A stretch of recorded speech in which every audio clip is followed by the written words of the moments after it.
সুনামগঞ্জের হাওরে বোরো ধান আবাদ শুরু করেছেন কৃষকরা। উঁচু জমির পানি না থাকায় সেচ সংকটে পড়ে বাড়তি টাকা খরচ করতে হচ্ছে কৃষকদের। কৃষি বিভাগ বলছে কৃষকদের সব রকমের পরামর্শ দেওয়া হচ্ছে।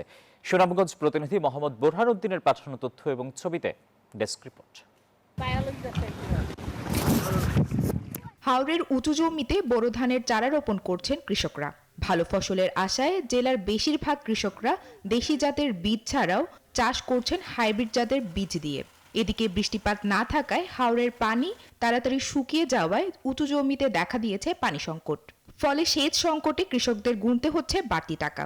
সবকিছু ঠিক থাকলে এবছরও ভালো ফসল উৎপাদনের আশা কৃষকদের।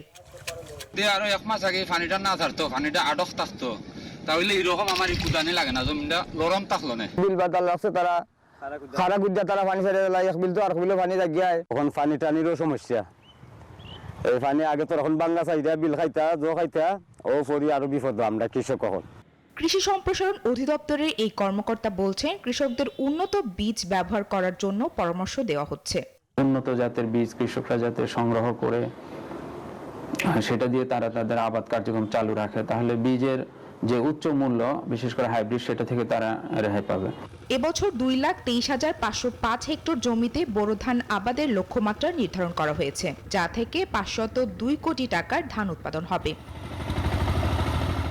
রাবিতা খন্দকার, নিউজ 24।